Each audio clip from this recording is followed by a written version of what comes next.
This doesn't exist anymore. I think Keith was the chairman or the chief executive of it, and there was a chap from Aberdeen who was also involved. And I'd gone to a few meetings, and over the years, kind of things had, they dwindled a little bit, got a little bit quiet, because all the while behind the scenes, the disabled access officer was becoming the thing, and they were beginning to deal with things in the clubs, sometimes quite well. So I thought there was less of a need for the SDSA. Although, having said that, Keith and I were responsible for.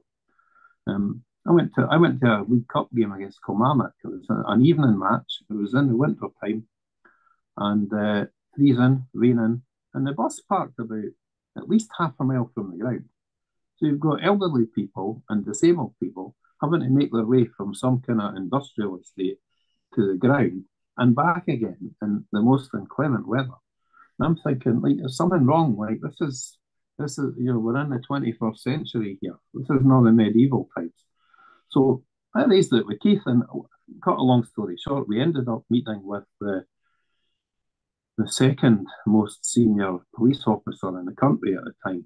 And again, back around about the 2014 time.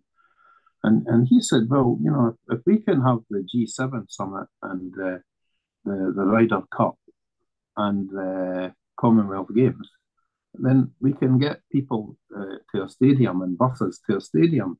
I'm sure we could manage that.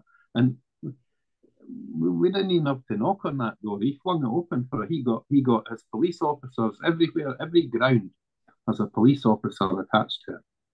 And he got every officer in the country to make sure that they knew that they would make a provision for one bus, one designated bus, notified to them in advance with registration number, to be able to drop off at the stadium, and within maybe a week, maybe 20 minutes after the game, to come back for them.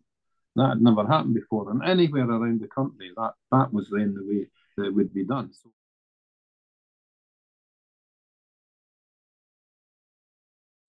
it's getting to the stage, Salsa, where it might not take too much more for us just to decide, look, you know what? I'm not going back to Easter Road. I'm not going back to Rugby Park or Fir Park, because we've had experiences there. I had to go to the Equality and Human Rights Commission, for goodness sake, against Kilmarnock, because they insisted that we sit separate from the main body of our fans in a wee group, me and my son and 4 other disabled people, one evening match. So we were in the top tier of the stand, the general body of our fans, and we were sitting right in the front 2 rows of the bottom tier of the Chadwick stand. Like, if that was a group of Muslims or Jews or women or there would be an outcry. I mean, goodness sakes, but disabled people not. So, and I approached Kilmarnock, they weren't having it, other women, and they are trying to tell us what it was like going to games. And I said, no, wait a minute. You don't go to games the way we do. You have not got any experience of what we have to go through at games, and how appallingly Peter was treated and myself that night. And imagine having to go to that extent, because of what? Because of rules, because of, it's sort of nonsense. There is a problem, because in Scotland, the way the game's set up, the clubs are reliant on the fans paying to go to the games. And yet the fans are the ones that are at the bottom of the list every time. Every single time, bottom of the list, without fail. And that's not talking about disability. We're treated like animals. We're herded through pens. We're searched. I have a catheter. I'm on dialysis. I have a catheter in my abdomen, and I've got an infection in it just now. So even just patting that is painful. So if somebody's want to pat me down and search me before I go in, I mean, it's demeaning and degrading to me. Meanwhile, round the corner in the Ormond, the Old Firm fans are walking in, no one's touching them, nothing.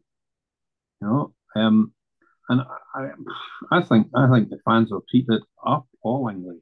The very people we need to be encouraging to go to games are the ones that seem to be doing their utmost to put off. You know?